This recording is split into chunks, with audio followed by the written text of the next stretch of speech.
Welcome to the Humans of Hospitality podcast. I know so many of you listening to this show love your local bar, your local restaurant, maybe your local hotel, and have so many fond memories of time in hospitality businesses. This is the podcast where we get to chat to the human beings behind the scenes of that industry. Maybe the chefs or the bakers or the coffee roasters or the gin distillers or the craft brewers or the entrepreneurs, but all doing an amazing job of making sure that hospitality stays interesting and the big, dull, formulaic brands do not take over our high street. Please enjoy the show.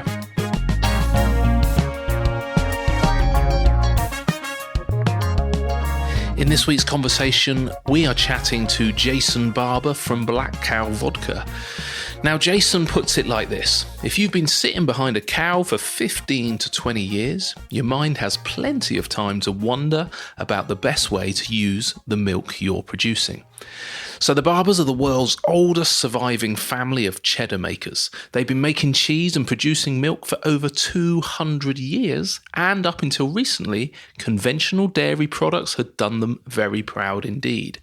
But then in 2012, Jason launched something very different: the world's first and only vodka to be made entirely out of milk. In the last 7 years since it arrived on the scene, Jason's farm has had to ramp up production of its unique Black Cow Vodka from a couple of thousand bottles a year to between 120 and 130,000. Its fans include local delis, farm shops and bars, as well as major supermarkets, and, as you'll hear, a clutch of A-list Hollywood stars. Discover how a piece of yeast the size of a flea was the start of this incredible story, and how Jason and his talented business partner Archie turned Black Cow into a global brand. It's amazing what you can achieve when your mind starts to wander during milking, and I very much hope you enjoy this week's conversation.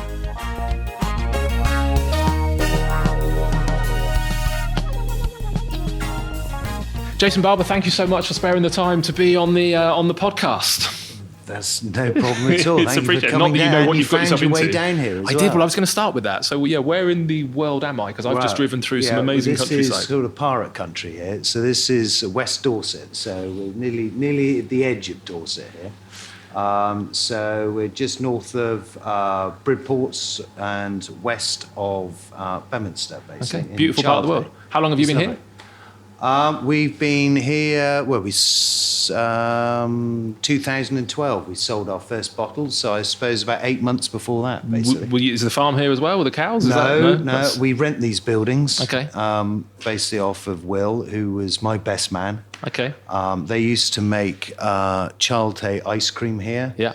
I've seen the name. Yeah, I wonder why I knew Childhay. Yeah, Childhay ice cream. They used to do Childhay milk as well. Right. And so the buildings were made up for food production already, so we didn't have to do quite so much to them as if it was in my buildings. Yeah, so how far away is because you've got a lot of cows of yourself, I think. This is how this journey started, which we're looking forward to coming into, but how far away is that from here? Yeah, so my farm's about 1.5 miles, 2 miles away. They're at Zebra, basically. Good. So I'm looking forward to getting into the vodka, but I want to start a little bit with your journey. But the Barber journey is even older, I think, isn't it? Well, can you just tell me a little bit about the Barber history in farming and cheese? Oh, right. Yeah, no. So I think my family have been milking cows for about 300 years or so. Wow. Before that, I think we were drovers or rustlers, one or the other. Amazing. We've always been farmers in our generations. Yeah. Because you were brought up on a farm, was it a natural trajectory? Was it always going to be the way? So I'm Dorset born and bred. So born in Zebra, then moved away farming, and then came back to farming and sort of took hold of the dairy side of the family business in 2000, basically. Okay. How many cows? At the moment, I've got about 270. Wow. Yeah. Okay. And that was the traditional dairy farming. So originally milk and what were you doing with that? So my family also, they're the oldest cheddar cheesemakers in the world. Oh, really? Okay. Wow. So we probably my father originated from Castle Carey up there. So you've got the Barbers cheese up there. when I was born, the farm at Zebra was very much pigs and cattle. So you milk the cows, you make the cheese out of the milk, and then you feed the whey back to the pigs. The pigs then fatten up and make dung. That dung then goes on the grass, feeds the cows. That was your Somerset sort of Dorset cycle, basically, for farming. Okay, and that was the great circle. So my brother, he's very much into his pigs. So he won Smithfield Smithfield show when he was about 14 years old, and used to sell boars and pigs all around the world. Did you say when he was 14 years old? Yeah. Wow. When he was 14, yeah. No, he's young in the country. No, don't you? exactly. So his love of instead of school was pigs, and he does sheep as well. So he does sheep and pigs, and I do booze and moose. Basically, that's how Booze I and explain it. moose. Booze and moose. I like that. Was that nearly the name? Yeah. Okay, so how long had you been dairy farming before this idea of vodka came along then? I sort of, what am I now, 51, so I left school, worked for auctioneers for about a year, till they sort of probably couldn't put up with me. So ever since I was 18, I suppose, I've been dairy farming. Okay, that's a long time. Yeah. And why all of a sudden then the diversification into vodka? What happened? Well, have you ever? Were you bored? Yeah. Have you ever milked cows? Surprisingly not. Am I about to? No. Yeah. Does it turn you to drink? Or? It does turn you to drink, and you have plenty of time to think. Okay. And no, so milking cows. Sort of did that for myself, milking for 18, 20 years. Yeah, probably 18, 20 years. And you've got to get up in the morning. And this is 7 days a week, twice a day, my understanding of cows. You can't switch them off, most can you? of the time it is 7 days a week, or you go to a party and you don't even get to bed at all. So I've always drunk vodka because I needed a clear head in the morning. So that was lots of water, but vodka. You sleep better I like on to vodka. party as well. Yeah, absolutely. So I've always drunk vodka, love vodka, and Black Cow was born out of kind of my love of vodka and to work and play hard, basically.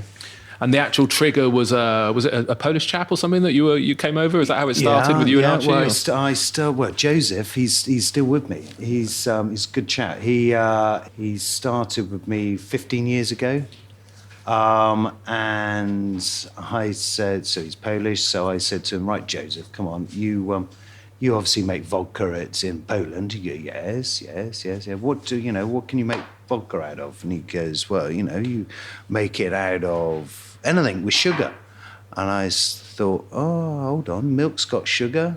So then I started sort of Googling, and so for it to be vodka, it's got to be made from agricultural produce. So milk, agricultural produce. So, and I knew that Genghis Khan, he used to make his mare's milk into alcohol. He managed to get up in the morning and accomplish a fair bit. So it must be pretty good alcohol. So I didn't want to make milk a herd of horses. No. They got longer legs and cows kick enough. Is that worse than cows? Kick enough, exactly. Yeah. So I thought, right, let's make it out of the sugars of milk, basically. Presumably you had more cows than horses on tap anyway, I guess. Yeah. Well, in the Valley of Zebra, there are a fair few horses because you've got a few trainers down there and things. So my father diversified into horses. Oh, really? So you had the choice then. You could have done horses. Yeah, we got a fair history of diversification. Yeah. Okay. So you have the idea, and where does Archie come into the mix? Because Archie's the co-founder? Yeah. So I sort of came up with the idea of making vodka out of milk, and once I made it, I tasted it and I went, wow, this is actually amazing. This could actually be more than just a hobby. Okay. Archie was sort of lives a couple of miles away.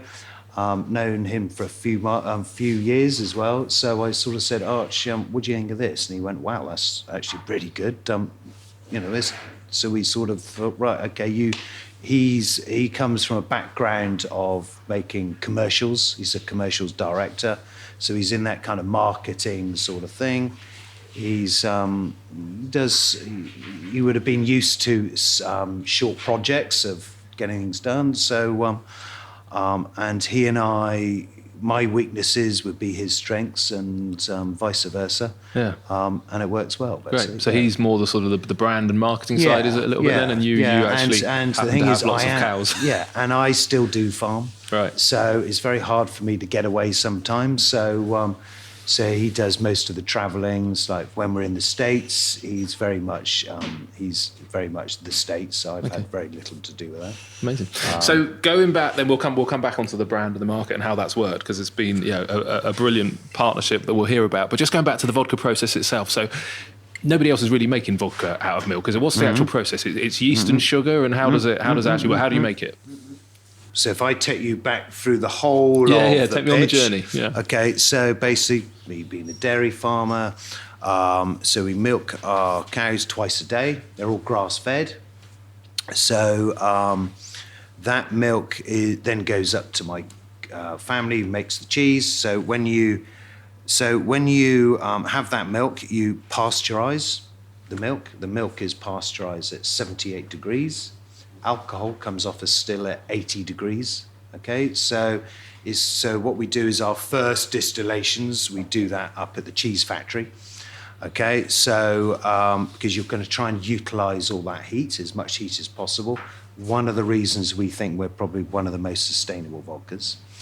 Okay, so you pasteurize your milk, and because you pasteurize your milk, you've then lost all the flavor in your cheese. So what we do is then add bacteria back to the cheese, and so which we'll try some of our cheese in a minute. Perfect. Then you add your vegetarian rennet. So our vodka's fine for vegetarians, not for vegans. Okay. But for vegetarians. So then the curds then come off. So that goes to make your cheese, and then you're left with the whey. All right. So you drain your curds. The whey is then spun, so you take off the butter out of any whey. And then you sieve out the little bits of baby powder or the whey protein powder, which goes to make baby powder or whey protein drinks. And then you're left with the lactose. Right, so the lactose probably one of the cleanest sugars without having to do any refining or anything like that. Okay, so those lactose, you then add a yeast, which brews it into a beer. But normally, when you brew your barrel of beer, you put a little bubbly thing at the top. So those yeasts are anaerobic. So you basically the carbon dioxide's heavier than air. I feel as I'm giving No, it's good. I like the detail. Don't worry. A science lesson. Yeah. So basically, I don't think anyone's trying to recreate this at home, are they? I don't think right, so then, so when you're brewing at home, so the carbon dioxide's heavier than air, so that pushes the air out through your little bubbly thing at the top, and that keeps it airtight. But the trouble is, those yeasts will die in a lactic environment. So you've got to find a yeast which will live in that lactic environment. And the thing is, with those yeasts, they're aerobic, so they need air. So you've got to do a totally different way of brewing, of where you're pumping air through the brew. Then that converts those lactose into alcohol, and then it's distilled. And is this the sort of thing where you just looked it up on Google, or did you actually have to just work this out through trial and error? The best things in life are trial and error. Really? So it hadn't been done? It had been done before, but we were the first ones and the only ones to make our vodka entirely out of milk. Right. So, which makes it you're dealing with such a clean raw material. Yeah. It comes through in the vodka. It's very clean. It's very smooth, and it's very soft, as in mineral content. Because most people with their vodka would add water from a bubbling brook or a peaceful wood or tow an iceberg down from the Arctic. which probably got plastic in it in any case Yeah, nowadays. probably. Don't go there. So everything in our vodka is milk. Right.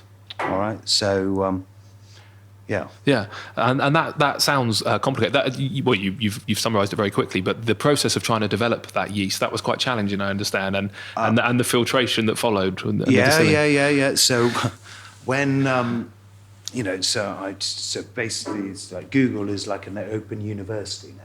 Yeah. So you go on Google, you find things out, and you have a look. So when I first found the yeast, which would work, it was the size of a flea, basically. Where did you find it? Well, it came from Holland, actually. Oh, really? Yeah, Okay. Yeah. So anyway, so then I had to grow it, and nurture it, and as soon as because it's aerobic, as soon as you opened it up to look at it, you were inviting other yeasts in from the outside air, which would contaminate it. So it was quite a tricky process, but I think we've mastered it now. You were quite motivated to persevere with that, weren't you? We were. What were those early incarnations like, though? Was it? Did you nail it pretty quickly, or did it take some time? No, it did. It did take some time. Yeah, no, it did take some time. A couple of years, wasn't it? It was about a couple of years. Yeah. A couple of years. So, I've always brewed. I used to brew when I was a kid. Okay. Just beer. Beer. Right. Yeah, okay. So you understood some of the process at least. I understood brewing. I was thinking that otherwise that was some eureka moment when you just woke up and said, milk, vodka. Yeah, here we go. No, but at least you understood the concept. It was a eureka moment when I tasted the actual first batch. Yeah. It was just so good. Super smooth. Mm. Yeah. Okay. And the rest of the family, I mean, you've got a reputation then as being a dairy farmer. Did they look on and go, no, this makes perfect sense, Jason. Yeah, great. Or did they look at you and go, oh my God, he's had a vodka too many? My father's always called me a bloody idiot. So nothing's changed since then. When I was walking around with my jam jar full of my first distillations, they all thought I was complete nuts, but I'm quite used to that. Because it's very different, isn't it? Not many people go from traditional, getting up every day and milking a cow to trying to launch what's become a global vodka business. Well, global, yeah. No, I suppose they don't. Yeah, no is the short answer. There's probably not so many drunken farmers as I am. Yeah, that's true. So although those are young farmers' parties, I forget the name of it, but I've got some my wife's family live in West Camel near Yeovil, and they tell me some of the stories of the young farmers' union parties or whatever they are. They sound pretty good, so I can see. Right, yeah, no, I was never a member of young farmers. No. Okay. Well, I'm not being rude, but it's probably too late, Jason. We're probably going to need to. But you might get invited as a VIP if you bring enough bottles with you. So when did you sell the first bottle then? What year was that, and who did you sell it to? Yeah, we sold our first bottle in May 2012. Mark Hicks was our first chap who came on board, and he's still. He still has it. He's been a great ambassador. He's a pretty good first customer, isn't he? It's not, start high up. He's a very good first customer. You go into his bars up in London. I mean, he's got Black Cow all over the front of his menus, cocktail list. Every time he does a recipe for the Telegraph or something, he's always starts off with a Black Cow cocktail. So I'm a big fan of his. So, I bet. I'm interviewing him actually in a few weeks for another podcast. Looking forward to that. Yeah. So how quickly did it take off then? Because this is a very unique product, isn't it? Mark bought it, and then what happened next? Basically, it's been trying to keep up ever since. Basically, really? Yeah. No, it has. It's been one of those sorts of pull kind of businesses where it's pulled you in the direction you've gone rather than having to push it. I think the drinks industry love us because there's 150 different gins, and when we first started, I can remember going around Bristol, and there was probably 12 different vodkas behind the bar, and not that many gins in those days. There would have been vodka, a Polish. 5 different Polish ones, Russian ones, filtered through diamonds, filtered through, everyone in those days was blinging up their vodkas. So now you go to Bristol, you find there's and you know Bournemouth, you probably find there's 5 vodkas, you know, and now they've gone to a potato vodka, a rye vodka, a wheat vodka, and a milk vodka. And I like to think we've had something to do with that, where we've focused everyone's mind on the raw material that goes into a vodka. So why is it that, because you're right, gin's had this, you know, incredible growth. I've had Rupert from Conquer Gin on, and we, you know, we have a big variety with gin. And to be fair, at the minute, there's, you know, gin is super in vogue still. I'm sure the bubble's about to burst, because the growth in kind of artisan gin makers in the last 5 years has been was 150 or something. Yeah. Someone tried to tell me how many gins there are. So why is there so much more gin than vodka? Is it the process that's easier? Or? I think the thing is I find that, and I don't want to be rude to a gin drinker, but I find that gin drinkers, they've probably got, I'd like to call them tarts, because they've probably got 5 different gins at home. Every time they go out, they go, oh, I haven't tried that gin before, so they try that one.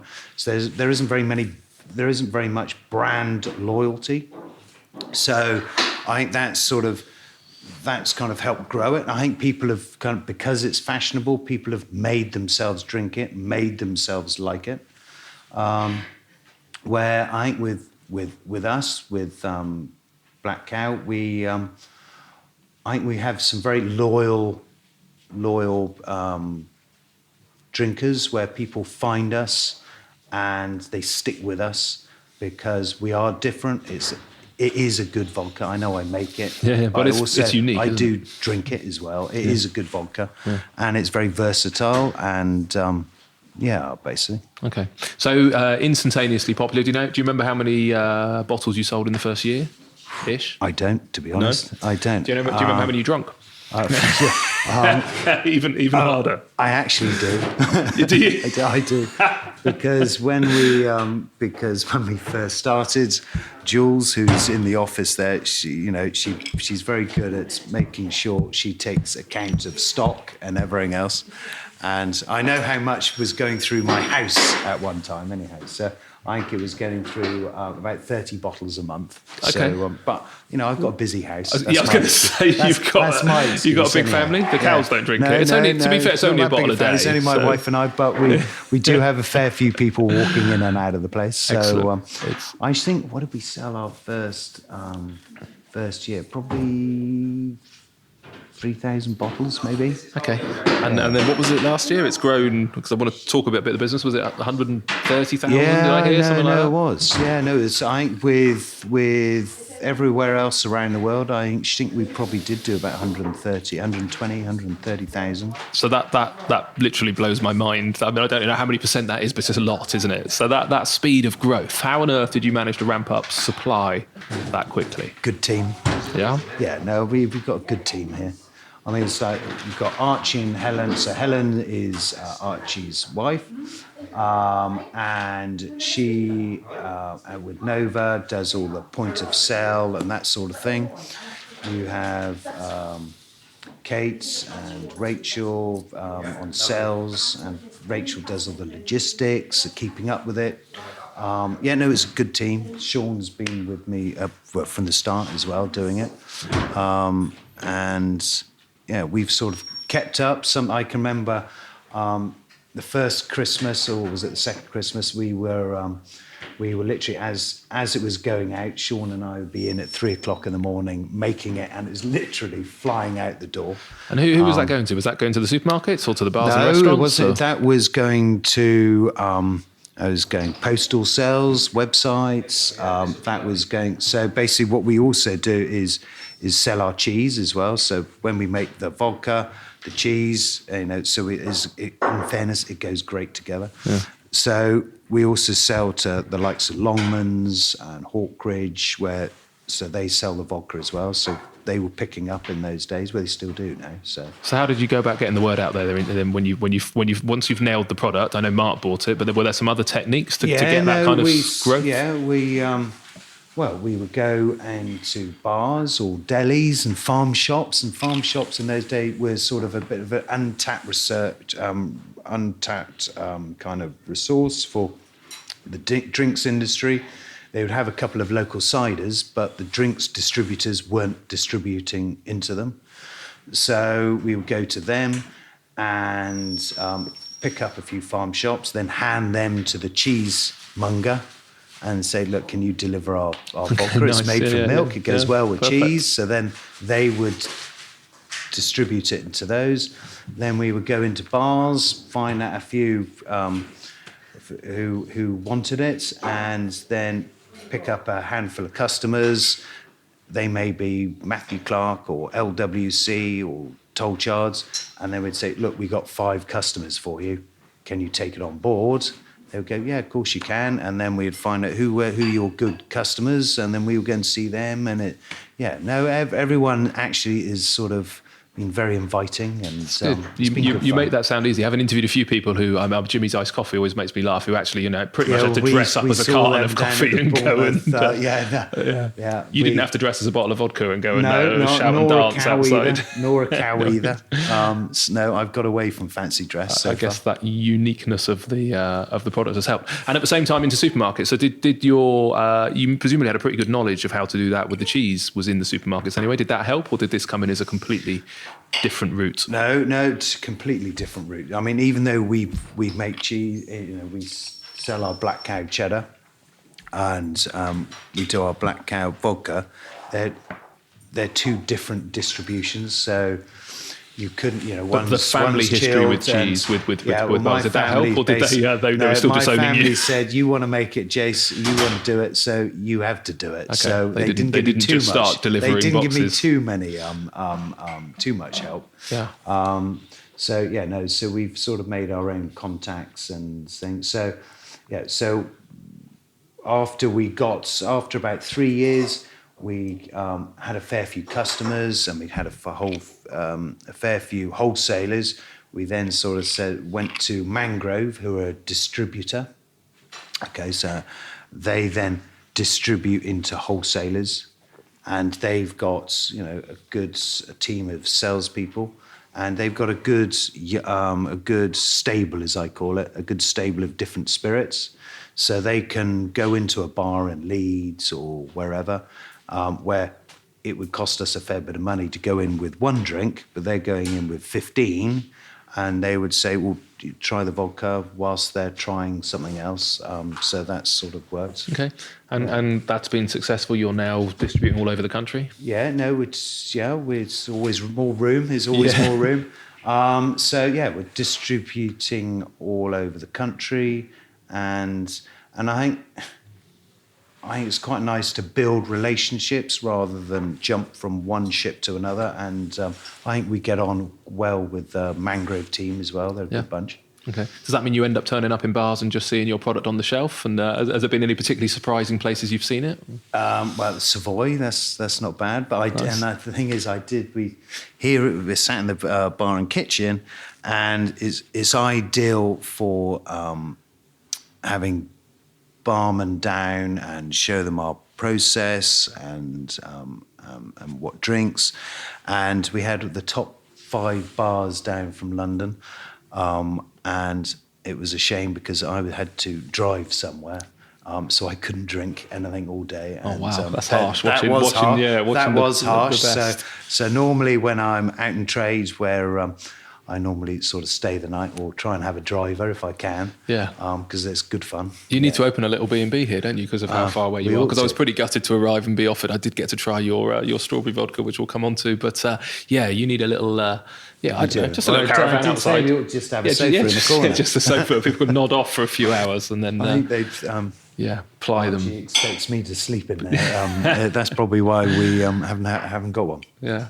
And you're now in most of the supermarkets in the country, is that right? Or about to be? Yeah. So last year we were in Sainsbury's, Morrison's, M&S, Majestics, Oddbins. And then this year we've got, and I think it starts at the end of May, we start in Waitrose and Tesco's. Okay. So, good. Any left? I was just thinking you could do it. There's still Asda. Okay. Trying to get to duty free. We'd like to get duty free on board. Yeah. It's good. You've still got some goals. So where did because you ended up global. I think Archie threw some sort of big party in America, did he, and got a load of A-listers? What was that about? He did. Because it's all sounding a little bit too simplistic. I appreciate they say 20 years of hard graft and here I am an overnight success. It's that kind of story, I suppose, because you learnt a lot about cows. But how did the US thing come about? That's very much Archie. So Archie's so he's very good friends with Mark Hicks. So they organised I think it was a sustainable menu where we were doing the sustainable cocktails. This was in California? This is in California. And Mark was doing the sustainable food. And they had, who did they have? Ridley Scott, Jake Scott. They had the new Star Trek chap, I forget his name. And who else did they have? Orlando Bloom. They had a fair few. It was a good turnout. That must have felt pretty weird, wasn't it, as a farmer from Dorset to hear that they're all drinking your booze or not? It surprises me every day, but it does surprise me every day how well it's gone. Yeah, exciting. And what's the impact of that then? Are you now exporting to the US regularly? Or? We send out to California. We're just about to go into New York and put it into a few nice bars over there. They've sort of asked for it, so that's cool. That's exciting. Where are we? We're in Canada, Japan, Singapore, Hong Kong. I think Australia. you need Archie's job. Is this Archie going around the world, basically popping into bars in great cities? Archie goes to. He likes to go to America and Canada. Right. I'll go anywhere. You get Wiltshire. Skiing. Okay, you do get out of the country. I do. Occasionally I get out of the country, and then Kate quite likes to travel. Who's our marketing's director, sort of thing, and so she ends up going east a bit. So she's been to Japan and Hong Kong and Singapore. So wow. Okay. Excellent. Yeah, exciting. The joys of the internet. You see, people can actually find you now, and it's true. And the thing is, where people come over into the bar staff, then they go back home and work in bars back there. They go, come across this amazing vodka, so they want to get it out, and so people sort of like discover us. And do you give any thought of striking that balance between how you can be in all of the supermarkets and become a brand and a kind of home name, but also stay in the premium bars and still be in vogue? Do you give that any thought, and has it been we give it a lot of thought? Give it a lot of thought. Because some of the the trendy bars may not like you if you're in a more of a commercial bar. It is it's a way up, I think people quite fall in love with the brand as well. And it is a good vodka. Yeah, I would imagine it's possible. It makes the best martinis. Mark Hicks would not serve a martini if it was anything else, basically. And you've got this likes of Savoy's, pouring good martinis. And a barman, just as much talent goes into filling a glass than a plate.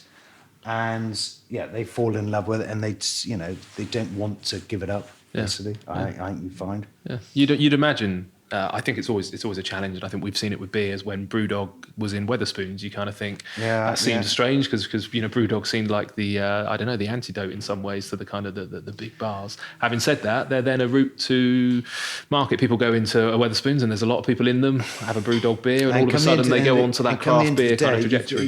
You've got to work with those sorts of places because you can't stop them from having it. Yes, absolutely. So, do you know what I mean? You can't. If you don't sell it to them, then they're just going to buy it from somewhere else. So you've just got to work with them and try and work with everyone, I think. Yeah. I know exactly where you're coming from. Yeah. No, I think it's interesting because you've observed it with other brands, I suppose. I want to touch quickly on sustainability as well, because I know that's becoming increasingly important. In fact, you mentioned plastic in the Arctic already. So that's something that's important to you. I think you were quite excited by using, in essence, a product that was being fed to pigs, I guess. But in what ways is Black Cow and sustainability operating? Yeah, I mean, farmers have always got quite a good knack of not making too much waste or using waste, basically. I mean, so, you could say that whey is a waste product from making cheese, but to me, we've always found a use for it. We do think our vodka is probably one of the most sustainable because, for a start, we're making it out of a waste, but a byproduct. When it's distilled for the first time, you're trying to utilize all that sort of waste heat. Our brand is very much using sustainable. I mean, every year we do a cocktail competition. So the first year we did it out of foraging. Last year we did it from no waste cocktails. So so it is quite close to our hearts of waste and countryside, and I think being located somewhere as beautiful as you are. And I like to think that Dorset is quite renowned for that as well. It's the only county without a motorway. It's true. Yeah, so I mean, and people discovered Dorset. Yeah, same way as you're not far away from River Cottage, I guess, are you? In Hughes? No. So there was another one of our first customers as well. They picked it up fairly early as well. Yeah. Okay. And that's what talking of waste. You nailed the plastic straw challenge. Is that right? Am I right in thinking you've got a gold-plated straw? Did I see that on your? Well, we have. We've got some up there. Look. I'm not convinced on those personally. I feel a bit of a gerbil when I'm drinking out of one of those. Okay. So we got some straws there as well, which are quite interesting. I've not seen those. So they're actual straws made from straw. Really? They're quite well. So yeah, we've got some bamboo ones there. Is this something you've made, or no, we haven't made those ones. Maybe you didn't wake up one night and go, yes. No, just pick a straw bell. Another chemistry. No, they work quite well. Do they? Do they last in a drink? Because the trouble with paper ones they and stuff do. is they fall apart. Me being a farmer, I do end up chewing on them. Yeah. Okay, I'm going to definitely try one of those before we go, because we use biodegradable ones, and we've got to the point now as a business in the restaurants and bars where we only give them out if we're asked to. But I think if somebody can nail that challenge, the straw ones are quite good in fairness. Yeah. Okay. Yeah. What do you feel? The speed of growth. You've got A-list celebrities. You came up with this kind of crazy idea while sipping vodka. You've gone global. When you look back of it, how do you feel? And could you have foreseen any of this? No. But I think that's due to the people involved. I mean, if I had sort of just done it on my own, I'd probably be sort of doing a few farmers markets or something. But that's where you need that team of people that have the expertise in other things which you are not an expert in, basically. I mean, I did spend 20 years behind a cow. So I'm very good at grunting. And out of this job, what I love is meeting the grassroots people behind the bar and just having a laugh. Yeah. And so you have Archie is very good with his commercial kind of experience, we have Matt, who does our FD, keeps us in check, makes sure we aren't spending too much money. And everyone's got their own energy, and everyone's enthusiastic, basically. Has the FD insisted on cutting down from a bottle a day, or are you? Still being tracked. So what's next then? It's hard to imagine where you go from here. Is there? Are you going to diversify out of vodka, or have you got more to do in the vodka scene? There's always plenty to do. Everyone's always said, why don't you make a gin? I mean, the trouble is I don't drink gin. I'm not, and I feel as though you have to believe in something to do it. So everyone said flavors and things like that, where we found as though we didn't want to dilute our brand. And we wanted to show that we were the best vodka in the world, the best sort of, gin starts from a vodka, and we've got no reason to disguise the original true vodka. And I think now that we've sort of done that since, so many years, that's 6 years, now we can sort of venture into doing a few flavours. So we've just done our strawberry one, which comes out in Sainsbury's in 22nd of May, I think. So we're doing that one. So that has got about 10% strawberries in. So all once again sustainable. So we've used sort of waste strawberries, gone from that element. English? Of course. Just checking. The bottle looks great. Archie and Helen worked on that.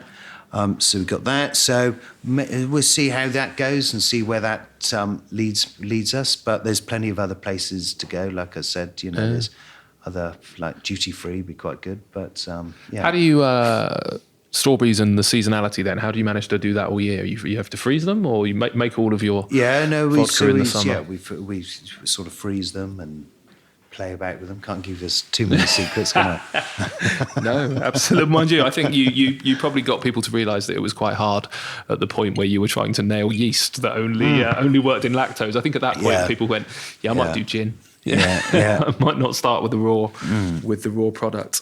You still milking cows, or have you managed to get out of that bit now? No, well, I'm not milking them so much. If I end up milking them, I always see that the system is broken. Basically, I like to think there's a few more stop gaps before I end up having to do it again. But every morning I'm at 6 o'clock at the farm. So so I do sort of 6 o'clock till 9:30 on the farm, and then I'm down here at 10 o'clock to do vodka and things. Something in your farmer's DNA that you just have to start at that time in the morning, isn't it? You've not been able to get that out of the system. No. In fairness, when we go places and I'm introducing myself, I'm always a farmer. Yeah. Yeah, I introduce myself as a farmer. Okay. Definitely. Not as a booze extraordinaire. To be fair, I always introduce myself as a sort of sandwich maker as well. So do the family still think you're bonkers? Have they kind of sort of said, fair play, you've pulled it off now? Has there been some recognition?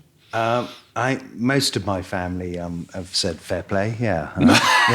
My father still thinks I'm a bloody idiot. Okay, but, I think that's all in all families, isn't it? Yeah, I'm sure, and I'm sure the banter's appreciated. So I think particularly you having, that diversification is phenomenal, and I would imagine people come to you and ask for advice, and certainly food and drink is very in vogue, and there seems to be a lot more people kind of starting up businesses in our industry. Do you ever either get asked for advice, and have you heard any business advice over the years where you go, my God, that's utter shit, that's definitely somebody who doesn't know what they're talking about? Or on the flip side, have you heard any advice, or do you give any advice who wants to become self-employed or open their own business, where you go, that's the nugget, that's what you need to know?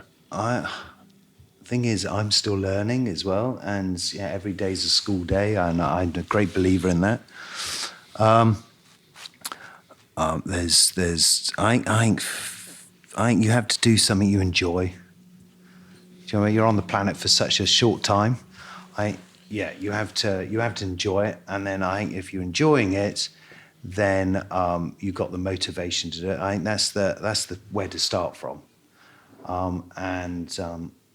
and luckily, I've met people doing this job, and there's always been people that are willing to help, and I'm not too proud to take on that help as well. So I would have thought. Yeah.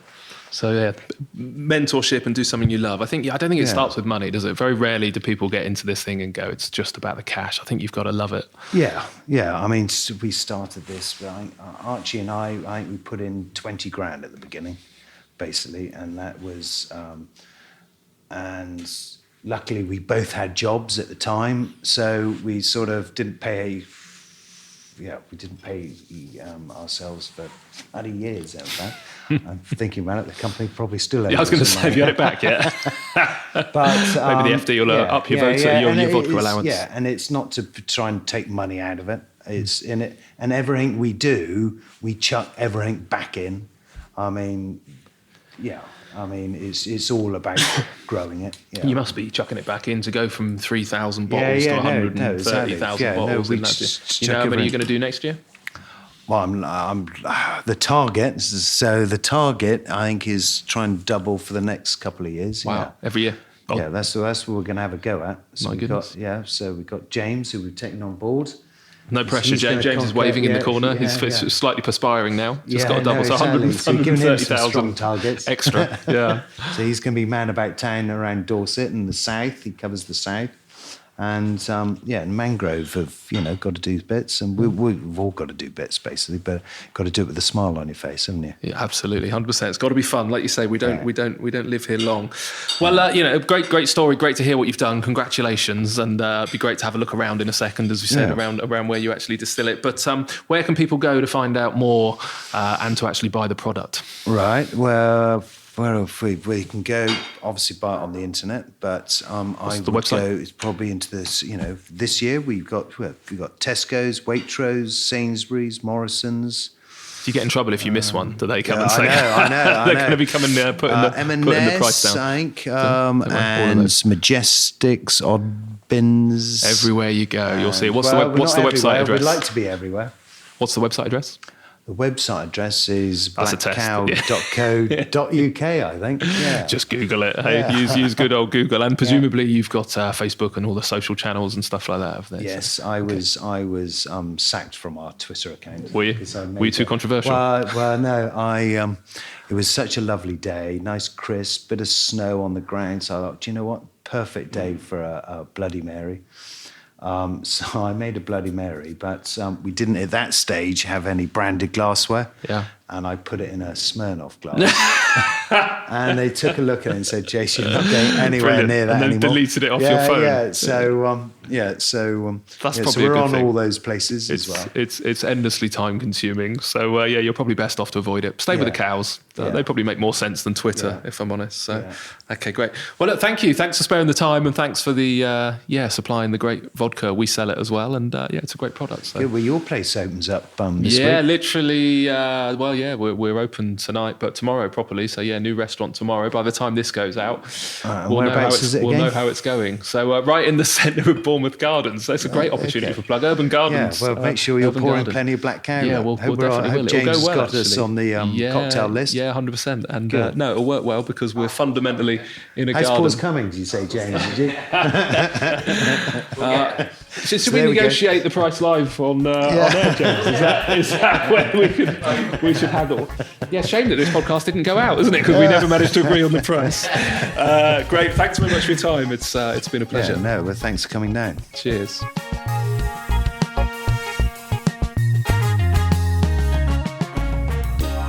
So there you have it. You have reached the end of another episode of the Humans of Hospitality podcast. Thank you so much for listening. Please go and visit our website, humansofhospitality.co.uk, for the show notes and extra episodes and information. And whilst you're there, don't forget to sign up for our newsletter and to receive free materials all about the humans behind our incredible industry. Lastly, if you could subscribe, rate and review this podcast, you will be massively helping me out, and it would be hugely appreciated. Thank you so much. We'll be launching another podcast in just 7 days' time. Cheers.